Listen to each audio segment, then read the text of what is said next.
program. Ladies and gentlemen, please welcome to the podium our commencement speaker, Brian Burhans.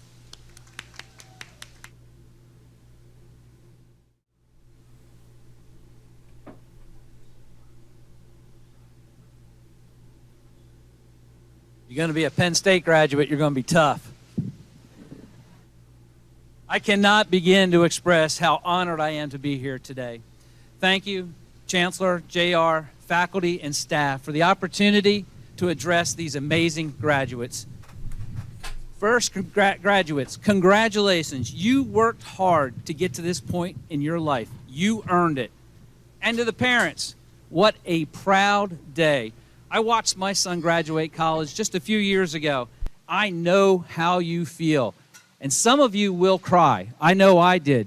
Knowing that our kids will go out and get a job and start paying for their own cell phone bill brings joys of tears to our life.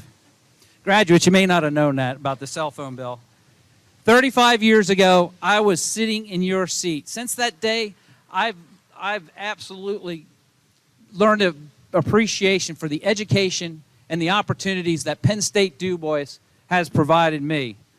I met my wife here. Great for me, but that poor woman had no idea what she was getting into. And in fact, she claims that Penn State should reimburse her for tuition because she got stuck with me. And the training I received here at DuBois has proven invaluable throughout my entire career. You are about to begin an exciting journey in life. I truly understand the challenges you will face and the accomplishments you will achieve. With that said, I'd like to share with you 157 lessons I've learned from my career. Now, I'm just messing with you. I only have 5. First, remember, every single day belongs to you. You and only you will determine your destiny. But it will require the right attitude. Research has shown over and over that your attitude is the number one predictor of your success. Without the right attitude, you will likely fail. I've seen it over and over throughout my entire career. Nobody is promised success, and in fact, only you can define what your success looks like.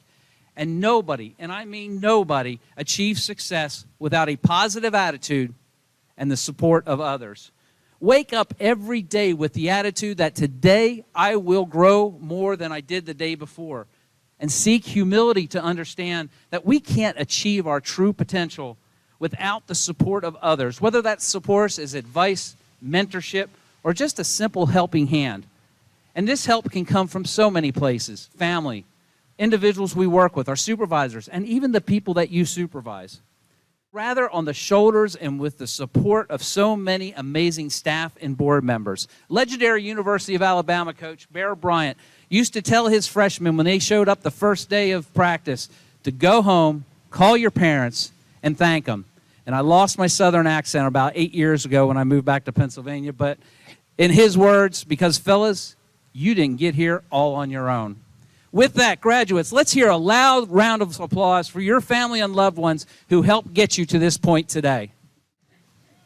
Always assess your options. Run away from bad choices. Bad choices can turn your journey into a deep rut of despair and unhappiness. Choose options carefully, but make no mistake, you will make bad choices. We all do, but learn from your mistakes. Embrace failure as an opportunity for growth. Follow your path. Listen to your inner voice. Only you can determine your path, and only you can take responsibility for the path you take. Although I've always suggested that you have or should have some level of paranoia in your life, do not let fear debilitate you. This will absolutely cripple you. Fear is a survival adaptation. It's built into every single one of us. But if you don't listen to it, you'll put yourself in dangerous situations. But don't let fear rule your decisions. As actor Denzel Washington said, nothing in life is worthwhile unless you're willing to take risks. Learn to embrace a little risk every single day of your life. You know, I got to be honest. In the past, I have let fear hinder my skill development. From the time I was a small kid, I always wanted to fly little airplanes. I mean, who hasn't? And when I was in my 40s, I found a local flight school, and I pursued my pilot license. After I soloed, and I could actually legally fly the airplane by myself, and it's an important part of the developing of pilot skills, I was very nervous to fly without my instructor in the plane. And what this did is it slowed my development as a pilot. Now, the good news is I eventually earned my pilot's license, but the bad news is because of fear, it took me longer to gain the confidence to fly the airplane solo. Fear is not a bad thing, but do not let it cripple you. Third, everyone has bad times. It's how you handle these challenges which will ultimately define you. Bobby Jones, the most influential figure in golf, said, "Golf is the closest game to the game we call life. You get bad breaks from good shots, you get good breaks from bad shots, but you have to play the ball where it lies. You will get good breaks, you will get bad breaks, but generally speaking, where you are in life is a product of the choices you make. Life isn't fair. It's fraught with challenges and hurdles. You define yourself by how you handle these challenges. Experiencing bad times will happen. Make no mistake. And if you can't find your way to pull yourself out of a slump, to pull yourself out of a rut, you could find yourself in a downward spiral to nowhere. Take your knocks, learn your lessons, and move on. After all, you can't have day without night. You're not going to have good times without bad times. It's simple reality. Learn to embrace failures. Use failure as a reset button, understanding that good times will again return. I have literally seen competent individuals in a seemingly internal slump that let their frustration ultimately ruin, if not derail, their careers. Oftentimes out of an inflated but fragile ego, but more often than not by feelings of entitlement. They would ask, I certainly deserve that promotion. It's impossible I didn't get that. Or, why is this happening to me? Things aren't always fair, at least from our perspective. I think British writer Ursula Bloom best summed up the perception of fairness when she said, on the whole, life is unfair in the way it plays out. It's a game played without an umpire. Learn to move on, but always move forward. And I'll use another example from my experience as a pilot. As I said earlier, I eventually earned my pilot's license. I was very proud of what I've accomplished. This was a lifelong dream. Later, I joined the Civil Air Patrol, which is an auxiliary of the U.S. Air Force, and you'll find units all over the country with the Civil Air Patrol. My goal was to become a mission pilot. Well, in order to get cleared to fly Civil Air Patrol aircraft, you have to go up with a check pilot to make sure that you're a safe and competent pilot. During my check ride, my check pilot asked me to perform a relatively easy, simple maneuver. I froze.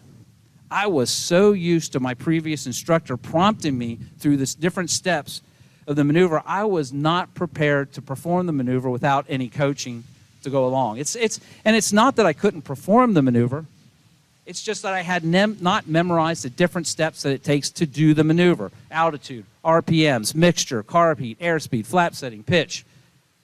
Back on the ground, my check pilot got out of the airplane, came around to me, and he said, you may want to reevaluate your future as a pilot. I was crushed, devastated. But what he did was he forced me to look deep inside myself and really evaluate and reflect on my performance that day. I decided to use that moment as a learning moment. I spent the next several days studying the maneuver, scheduled another check ride, and 3 days later, I aced the maneuver with ease. And what I realized is that although my check pilot's words were harsh, and he absolutely understood the devastating impact those words would have on me, he also knew that he had a responsibility to ensure that when I was in the air, I never took anything for granted. The responsibility of safely operating an aircraft is completely 100% on the shoulders of the pilot in command. Just like the decisions you make in life are squarely on your shoulders. You are the pilot command. Never take anything for granted. It was up to me. I could have just given up and said, to heck with it, he must be right. But it was up to me of how I would handle this devastating experience. Well, I chose to unslump myself and refocus on success and growth. Remember, often the challenges, the bad times, the most horrible things you can imagine that happen are some of the best things to ever happen in your life if you look at those as a learning opportunity. Now, the fourth point, or the fourth thing I learned, was something called the waiting place. Now, it's easy to fall into the trap of the waiting place. It's like purgatory for the afraid and unsure. It's an easy place. There's no real decisions that are ever made. We just hunker down. We accept the status quo. We don't grow. We're not challenged. And we think we're safe. But we're not safe. Mathematician Jacob Bronowski said, "The world can only be grasped through action, not by contemplation. The hand is the cutting edge of the mind." Your comfort zone is the enemy to your personal and professional growth. If you stay in your comfort zone too long, opportunities will go to others who are willing to try new things and learn new skills. If things aren't moving along, make it move along. Persevere at all costs. And finally, you don't always have to be in the spotlight. During your journey, you will encounter situations where you feel alone. You'll get mixed up. I mean, after all, life is a giant balancing act. But remember, you don't have to always be in the spotlight. The great leaders, the leaders that can move mountains, are the leaders that purposely pull away from the spotlight and focus on developing the success of others around them. These are the leaders that understand the concept of team and focus their expertise on the strength in the team. These leaders rise above the self-indulgent desire to be in the spotlight, and instead they focus on the work. You know, many people feel that they have to be in the spotlight or they have to have that ultimate job title in order to feel relevant. Instead, focus your efforts on making a difference, an impact, no matter what the job.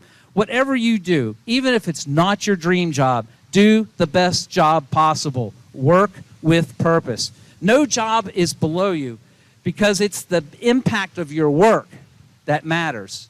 Always remember, it's the difference you make that makes you relevant.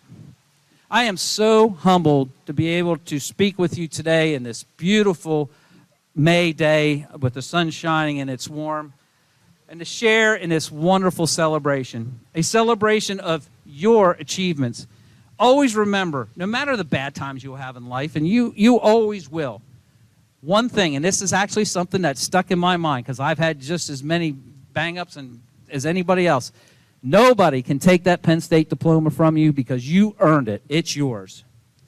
You can't imagine the excitement your future holds in store for you. I could not have imagined 35 years ago the journey I was about to embark upon. Life can take you to amazing places if you're willing to do the work.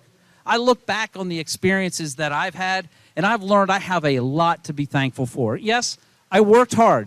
I took risks. But I had a lot of opportunities and support that had helped me through my journey, from my family, my educators, Penn State DuBois, and the many colleagues that I've had the privilege to work with. So remember, you were made to do the impossible through each step you take. Never limit who you can be. Go do the impossible and live your best life. Thank you.